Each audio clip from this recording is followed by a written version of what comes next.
everybody. Welcome to Q&A with Dr. K Sunday special, where every Sunday you can catch me playing the guitar for 4 straight hours. No, I'm only kidding. Sunday special is going to be an opportunity for me to take a question that I have received either in my office directly from a patient or online from you all in the comment section of the videos, and I'll be able to answer that question so that hopefully everybody watching can benefit from the answer, hopefully, and take it into their own lives to grow and become more healthy and to expand their mindset of maybe how to look at some of their health struggles. So those of you that tuned in yesterday with the OG Dr. K found out with me live that Q&A every day, which is what the series was originally based on, is actually a misnomer. There's not a question every day. They doubled up Saturdays and Sundays, and so the Sunday special will be somewhat of a spin-off of that, where I think it'll provide a little bit more quality content, hopefully, a little bit more serious discussion that you all can use in your own personal lives and might find really beneficial. I hope you find it beneficial. So before we get started though, I want to give a quick shout out. You know, it's been a couple days now since we launched the series, and the feedback from you all has been amazing. I'm so excited. Obviously, you saw my dad on the show with me yesterday, but also my wife Danny has been really supportive, and you see my mom Sal in the comments section. I really appreciate that. Thank you. And my Aunt Vicky, #AuntFan1, all the way out from Indiana, showing some love and support. Thank you so much. I really appreciate you. And my sister Lauren's been really supportive as well.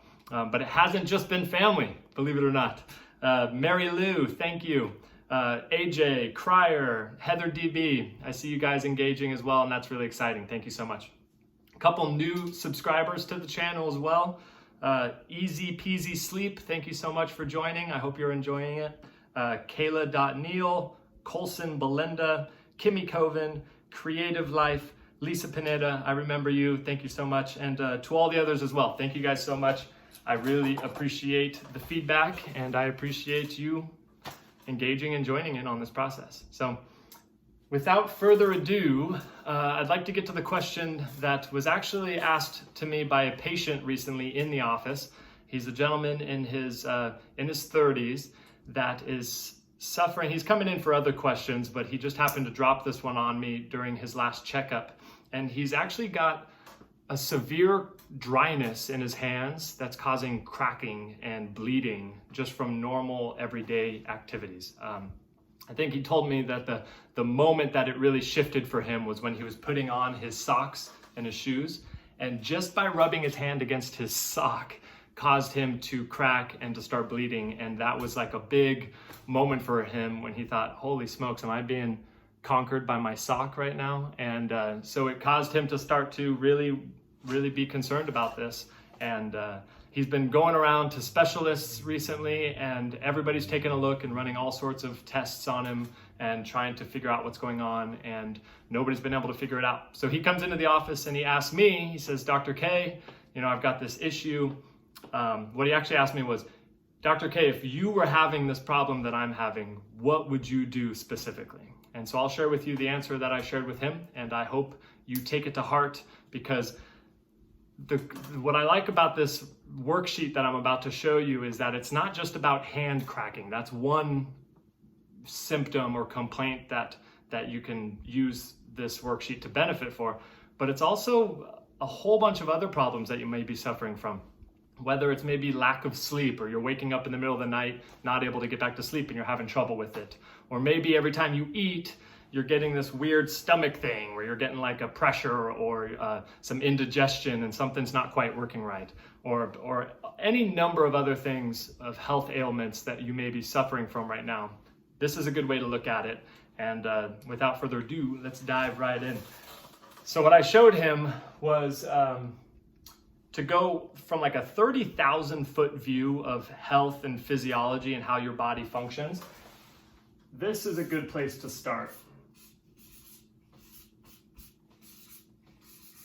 And that is with stress. You see, what's really interesting and what I find really exciting is how dang smart your body is and how intelligent it is at responding to the environment and responding to the stresses that are placed upon it. right? What saddens me is that 95% of you, if not more, won't engage in this process I'm about to show you, because you won't see the direct connection to your exact complaint, right? You won't see how the things that I'm showing you and the thoughts that I'm going to ask you to think about are directly tied into your complaint or to your specific situation. And I want you to take a step back and realize how complicated and how amazingly brilliant your body is, and how little changes here and there can have effects. You never know how far-reaching one little change can make. And so I want to show you this. And so within stress, right, there's kind of two camps, and a lot of them overlap, but roughly there are two camps. On one side, you have stress that is good for you. We call this eustress, EU stress, and stress that is good for you, that helps your body grow and adapt and stimulate. And on the flip side of the coin, we have distress, or negative stress, that is pulling you further away from health. And so I want you to pull out a piece of paper and draw this for yourselves, because I think if you take the time to work through this, especially at the start of a new year, right? We're on January 3rd, 2021 right now. And I think this is a good checkpoint moment for you to step in and do this, to really see where you're at physically, mentally, emotionally, and to see how things are working in your life and to see improvements that you might be able to make. So eustress, positive stress, and distress. Now there's three categories of stress that really, like I said, from a 30,000 foot view is what life boils down to. And that is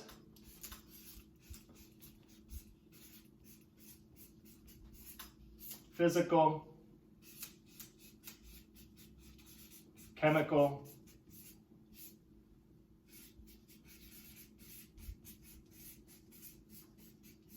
and emotional, right? Physical stress, chemical stress, and emotional stress. Really, when you're looking at your lifestyle or what you're doing on a day-to-day basis to either drive a more healthy you or to pull away to a more sick or symptomatic you, these are your options, right? These are your overarching options, and everything that you do in life is going to fit into these categories, and it might fit into more than one of these categories, as hopefully we can dive into a little bit.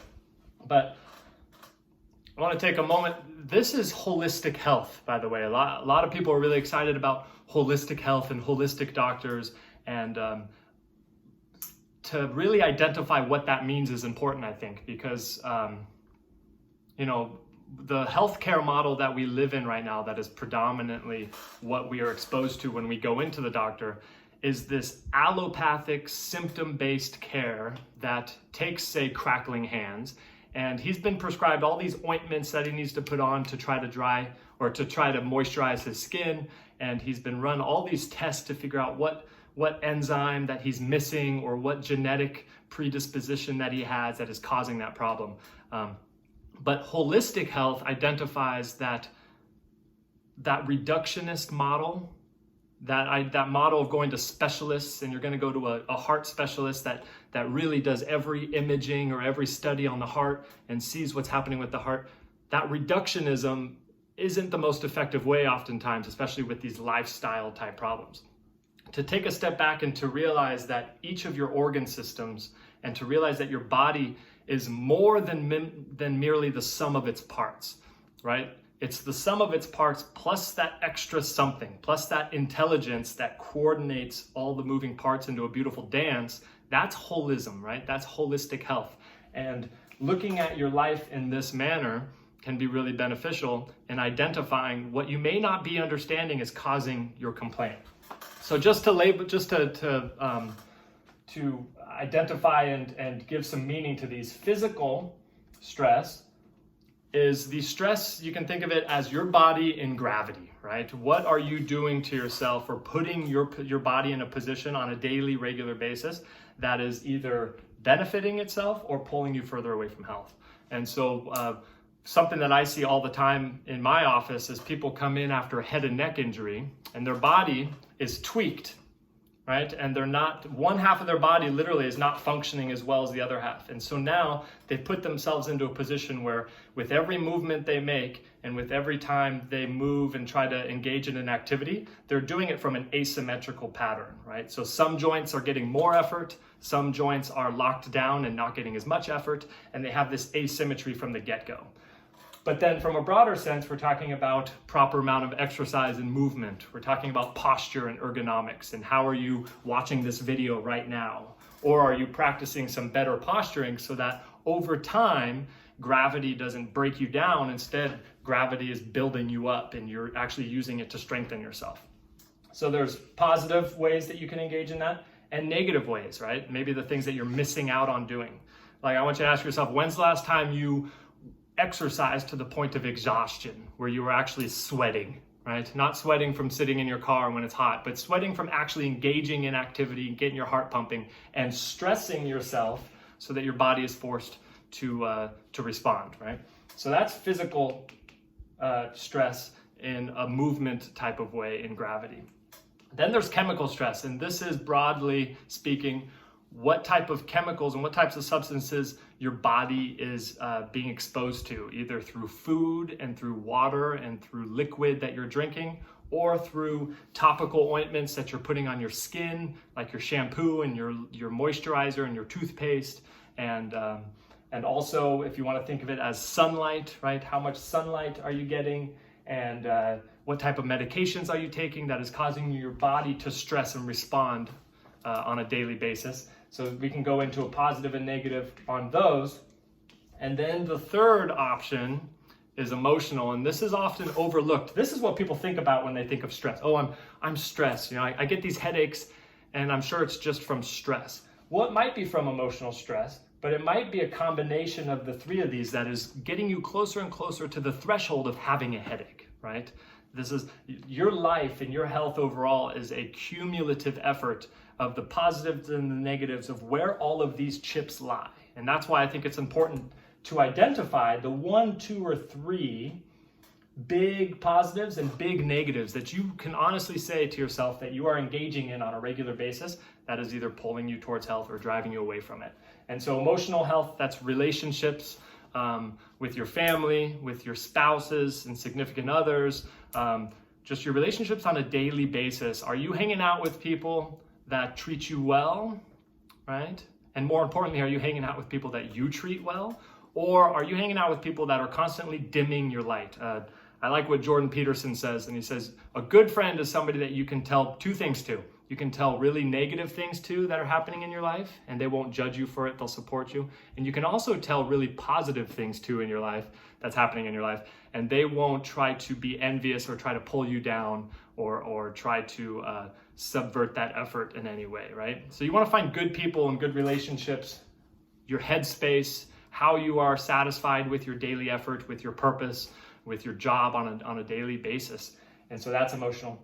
And so list down the 1, 2, or 3 big things that you think you're doing well on a daily basis to support your mental health, whether through meditation or deep breathing exercises, or maybe things that are pulling away from it, like you keep hanging out with some friend that you know isn't driving you in a better place, right? Or maybe you got a job that long-term you need to start thinking about how to shift or get more fulfillment out of because it's really pulling you down. This is such a good exercise for you to do. And so I told this guy to do it, to start thinking about it for his hands, because I don't know if I told him this, but I happen to know for a fact just because I smell it on him when he comes in, that he smokes cigarettes, right? He's smoking cigarettes. And hey, I'm not judging him. You know, I've smoked cigarettes in the past. It's a really addictive, terrible habit to get into. But he's smoking cigarettes. And so if he were to do this exercise and be honest with himself, and he were to list that, it's hard sometimes to draw the connection. How can this affect his dry hands? But think for a second how smoking is a physical harm to his lungs because of the heat, right? So it's going to damage the cilia in his respiratory system, the little hairs that help move bacteria and to help move mucus. And it's also going to damage him with all the chemicals that are inside that cigarette smoke. And what happens over time is your lungs become more damaged, right, when you're smoking cigarettes. And as the lungs are not able to become more dynamic and move Now all of a sudden, the accessory breathing muscles in your neck that attach onto the upper ribs, now those are going to have to start working harder to start accepting more air, right? And as you start getting more tightening, and that pulls your head forward, but as you start getting more tightening of these breathing muscles to make up for the fact that your lungs don't move too well, what goes through all of those breathing muscles? Well, that's the nerves, the blood flow that go down into the arm. So maybe now, because the lungs have been damaged and the neck muscles have to start breathing instead of posturing, right? Now the neck muscles start breathing more. Now you get an interference of the blood flow, of the nerve impulses of your brain, controlling all of the cells and all of the movement inside your hands. Now you can start to see maybe a little bit more of a direct connection of why your hands are starting to get more crackly. But that's beside the point. You don't need to see the direct connection. If you have a profound respect for the body and you understand that it is significantly intelligent and it is so unbelievably complicated that we couldn't even foresee some of the changes that we can make that will spread and to affect all sorts of areas of our lives, then we need to simply do this exercise, start engaging in more things that drive us towards health, and start identifying some issues in our day-to-day lives that we know are driving us away from health. And the reason maybe we haven't changed them is because we don't see the direct connection to the complaint that we have, right? So it's really important that we do this because no doctor is going to care more about your health and your outcomes than you, right? You need to become your own doctor, and the decisions that you make on a day-to-day basis, you need to start owning them, and you need to start seeing them on a bigger picture and a bigger realm than being so reductionistic and so simplified in our process of how it connects to our greater life. You know, this is a good example of simple versus easy. This worksheet is extremely simple, right? Filling it out is relatively simple, but completing it, doing it, engaging in the process is not easy, right? It might be simple to do it, but it's not easy to do it. And it's kind of like chess. Those of you that have played chess know that the rules of the game are relatively simple. The movement of the pieces is simple, but winning is not easy. And so if you want to actually start winning and you want to actually start getting good at managing this holistic lifestyle, you need to start making the simple steps and start engaging in the process, and who knows where it'll go. I've seen a lot of people change things, and it's so exciting to have them come in and say, Doc, you won't even imagine what this little change that you helped me with or that I engaged in, what this little change has stemmed and what it's produced for me. It's been amazing. And I love hearing that. It's so exciting. So don't get so concerned about going after the symptom, right? We live in a world of cause and effect, right? Start addressing the causes and all of these effects will start to sort themselves out. And if they don't, then sure, you can do more investigating and you can start poking and prodding and looking more specifically. But start looking at causes and effects and stop concerning yourself so much with the effects, the symptoms, right? The world that we live in right now is so symptom based. Don't worry about numbing the symptoms or taking away the symptoms, right? The idea that you're a victim of your crackled hands, right? By either bad genes or bad germs or bad luck. As Dr. James Chestnut would say, that's just bad science, right? I would much rather you take a sense of ownership and excitement towards figuring out some of these health struggles. And this is a great worksheet to do it. So let me know in the comments section if you got some benefit from this worksheet. Hopefully you've taken the time to write it out yourself. It's a really good practice. And it might help you start off the new year on a really positive note. Feel free to drop me questions. Next Sunday, we'll do another Sunday special. So if you have any questions that you'd like me to answer on these videos, let me know and we'll go from there. And I guess until tomorrow, enjoy the rest of your Sunday. And thank you so much for tuning in. This has been Q&A with Dr. K, the Sunday special.